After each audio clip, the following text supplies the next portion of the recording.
Have you ever poured your entire soul onto a page, crafting a message so intensely personal, so achingly real, that the thought of anyone, especially that someone, seeing it sends a shiver down your spine? A message too raw, too vulnerable, perhaps too revealing to actually send? So, you tuck it away. In a drawer, a dusty journal, or maybe, you transform it. You hide it in metaphor, you cloak it in melody, you bury it in a memory that only two souls truly understand. Taylor Swift hasn't just done this. She's built an empire on these unsent letters, these lyrical confessions disguised as pop anthems. We sing along, we dissect, we relate. But what if some of the songs we've cherished, the ones that felt like our stories, were never truly meant for us? What if they were echoes of conversations that died mid-sentence, pleas whispered into the void, desperate attempts to rewrite an ending? Not for us, but for him. For years, a shimmering, almost invisible thread has woven its way through Taylor Swift's discography. It's a thread that glows with a particular intensity, a painful luminescence, whenever one name enters the frame: Harry Styles. And once you begin to trace this golden thread, once you see the pattern in the lyrical constellations she's laid out, you can't unsee it. This isn't merely about two global pop superstars who shared a fleeting, highly publicized romance. No, this runs deeper. This is about the kind of profound connection, the sort of unfinished symphony, that artists bleed into their work when they're still haunted by the ghosts of what never fully healed, what was left unsaid, what might have been. So today, we're not just listening to songs. We're embarking on an archaeological dig into a modern musical legend. We're decoding it all. From the overt nods to the almost imperceptible whispers, from scarf metaphors that became legendary to the far more private symbols known only to a few. From the soft acoustics that betray a tender heart to the veiled digs that hint at lingering hurt, and the whispered regrets that echo across years and albums. Welcome to the lyrical trail Taylor Swift may have meticulously, perhaps even unconsciously, laid for Harry Styles. Song by song, line by line. And by the end of this journey, one thing will become startlingly, undeniably clear. He wasn't just an inspiration for a few catchy verses. He may very well have been the phantom limb of her discography, the silent muse behind some of her most resonant and enduring hits. Now, before we delve into the heart of this lyrical labyrinth, let me ask you this. Have you ever replayed a song over and over, not just because it was good, but because it felt like it knew you? Like it had somehow cracked open your own heart and was singing your unspoken truth back to you? If that's you, you're in the right place. You understand the power we're about to explore. So if lyrics have ever felt like the only voice that truly understood your story, go ahead and hit that subscribe button. Join our community of music archaeologists. Alright, let's wind the clock back. Our story begins not with a fairy tale, but with a spark and an inevitable collision. The year is 2012. Part 1. The romance that broke the timeline. It was a whirlwind. A flash. Barely 3 months on the official timeline. But as anyone who's ever experienced a love that burns that bright, that fast, knows, some stories don't need voluminous chapters to leave indelible bookmarks on your soul. Some fires, though brief, reshape the landscape forever. Taylor Swift and Harry Styles weren't just another celebrity pairing for the gossip columns. This was different. This was a convergence of two artistic powerhouses, two comets on a collision course, each radiating an almost blinding creative energy. They were two supernovas orbiting at a dangerously, intoxicatingly close distance. Young, globally famous, and navigating the treacherous waters of love under an unrelenting public gaze. Imagine trying to build something real when the world treats your life like their favorite soap opera. And then, just as quickly as it ignited, it was over. The silence that followed the headlines was, in many ways, more deafening than the clamor of their romance. An abrupt ending often leaves the most questions, the deepest what-ifs. Fast forward to 2014. Taylor Swift sheds her country pop skin and unleashes 1989 upon the world, a synth-pop masterpiece. The Swiftie-verse erupted. The speculation was immediate, intense, style out of the woods. All you had to do was stay, Wonderland. Were these all direct dispatches from the battlefield of her heart post-Harry? But here's the genius of Taylor Swift. It wasn't about dropping names. It was about the way she articulated the universal through the intensely personal. She painted vivid pictures, not with a brush, but with words that resonated with anyone who's ever felt the dizzying rush of new love, the creeping anxiety of its potential demise, or the sharp sting of its sudden absence. Take Out of the Woods. That frantic, breathless repetition. Are we out of the woods yet? Are we in the clear yet? It's more than a catchy chorus. It's the sound of a heart pounding in your ears, the anxiety of a fragile connection constantly threatened. And then the infamous line, "Remember when you hit the brakes too soon?" 20 stitches in a hospital room. While the snowmobile accident was later confirmed, the metaphor transcends the literal. It's a snapshot of a relationship careening, crashing before either of them truly learned how to steer that powerful, unwieldy thing called young love safely to shore. It's that feeling of knowing something beautiful is about to shatter, and being powerless to stop it. And then there's style. The title alone was a headline. But the song? It's a cinematic masterpiece, an echo of what could have been, or perhaps, what frustratingly was, on a loop. You got that James Dean daydream look in your eye, and I got that red lip classic thing that you like. It's not just a description, it's an admission of an undeniable, almost fatalistic attraction. The kind that pulls you back, even when you know it might not be good for you.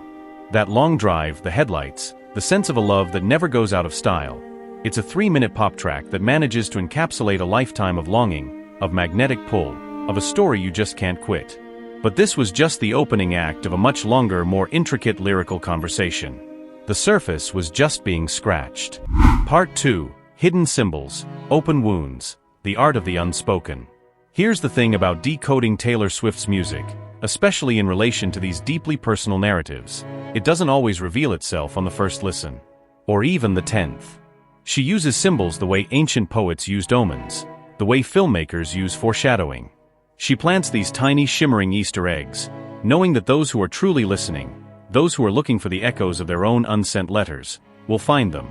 We all remember the scarf from All Too Well, a tangible symbol of a past love that became a cultural monument, a rallying cry for the broken-hearted. But with Harry, the symbols were often more delicate, more coded. Remember the paper airplane necklaces they both wore? A seemingly innocuous piece of jewelry. Fleeting, almost forgettable. Yet, there it is, making a blink-and-you'll-miss-it appearance in the Style music video. A flicker, a nod. Not shouted from the rooftops like the scarf, but a quiet, almost intimate whisper. For fans who noticed, it was deafening. It's that shared secret, that inside joke, that subtle acknowledgement that speaks volumes more than any public declaration. Have you ever had one of those? A tiny token that means the world to you and one other person, but nothing to anyone else? And then there's Clean from 1989. A song about emerging from the wreckage of a relationship, about the painful baptism of finally washing someone away. But even in cleansing, there's residue. She sings, "The drought was the very worst. When the flowers that we'd grown together died of thirst." That shared history withered. But it's this line that cuts deep. You're still all over me like a wine-stained dress I can't wear anymore. Think about that imagery. It's not just about anger or sadness. It's about the stain. The indelible mark left behind.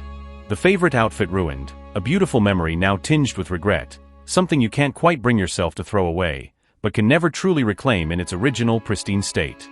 That kind of visceral imagery doesn't spring from a casual breakup. It comes from an emotional flood, a deluge that, even when it recedes, leaves behind traces you can't quite scrub away. And then, as if in response, the universe, or rather, Harry Styles, seemed to answer. In 2017, with his debut solo album, he releases Two Ghosts. The lyrics were pointed. Same lips red, same eyes blue. Same white shirt, couple more tattoos. But it's not you and it's not me. Tastes so sweet, looks so real. Sounds like something that I used to feel. But I can't touch what I see. The directness was startling. Same lips red. Taylor's signature. Same eyes blue. His. It felt less like a coincidence and more like a mirror, held up gently, almost apologetically, reflecting Taylor's own imagery back at her. It was as if they were pen pals, writing back and forth, not with ink and paper, but with melodies and global radio play. A ghostly conversation, two specters of a past love acknowledging each other across the airwaves. Who among us hasn't reread old messages, searching for clues, for answers, for a sign that the other person felt it too? This was that, on a global stage. Part 3, Love Letters in Disguise, From Accusation to Ache. Dedicated Taylor Swift fans are intimately familiar with the sacred space known as Track 5. It's her unofficial emotional confession booth, traditionally the most vulnerable, gut-wrenching song on any given album. On 1989, that hallowed spot was occupied by All You Had to Do Was Stay. A song of frustration, of a door left open that was never walked back through. The plea of someone who was ready, but the other person wasn't. People like you always want back the love they pushed aside. But people like me are gone forever when you say goodbye. Ouch. That's the sound of a heart slamming a door, perhaps to protect itself. But then, something shifted. As time often does, it began to sand down the sharp edges of resentment, revealing something softer, more complex underneath. Enter Reputation in 2017. An album largely seen as her clapback to the media, her rebirth from public scrutiny. Yet, nestled within its edgier tracks, a new narrative began to bloom. A softer, almost tentative one. Consider Delicate. While ostensibly about a new love, the anxieties it expresses resonate with the ghost of past heartbreaks.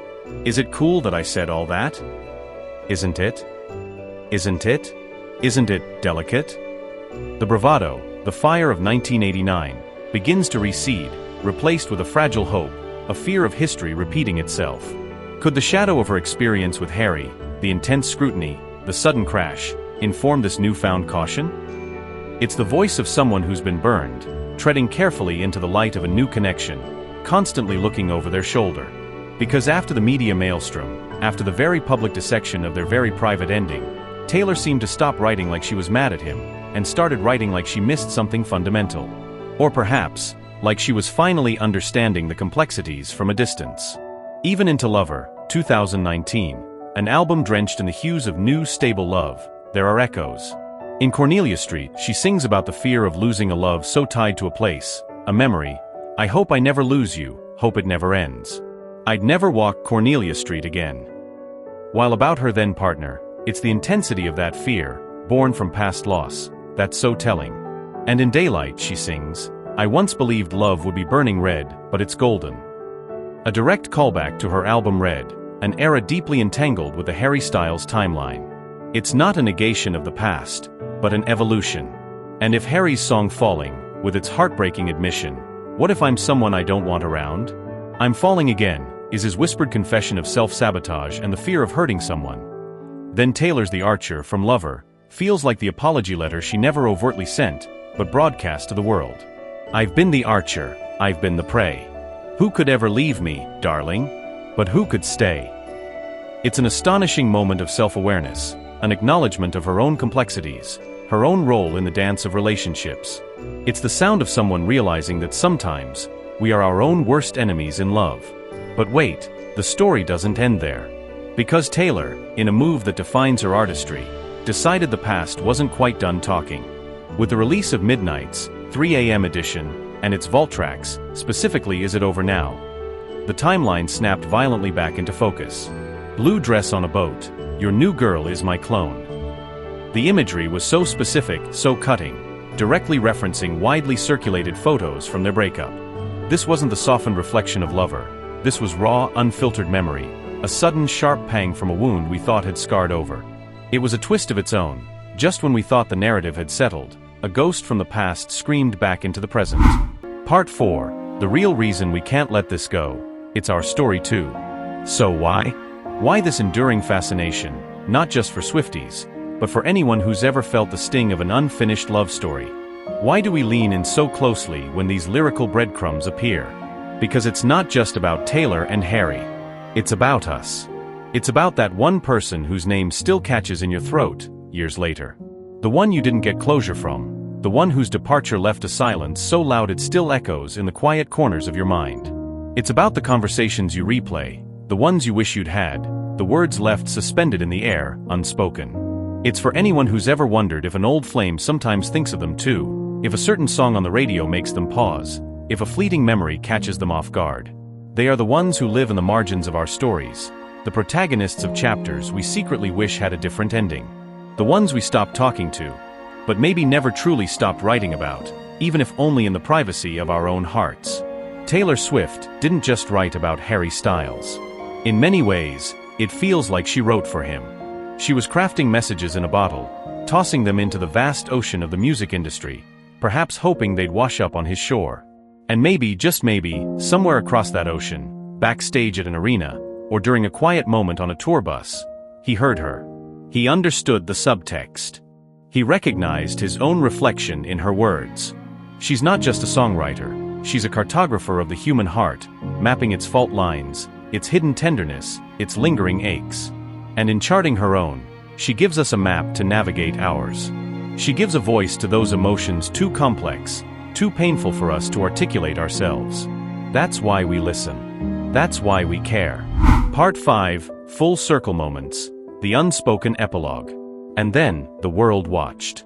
Years after the initial explosion and the subsequent lyrical echoes, a moment.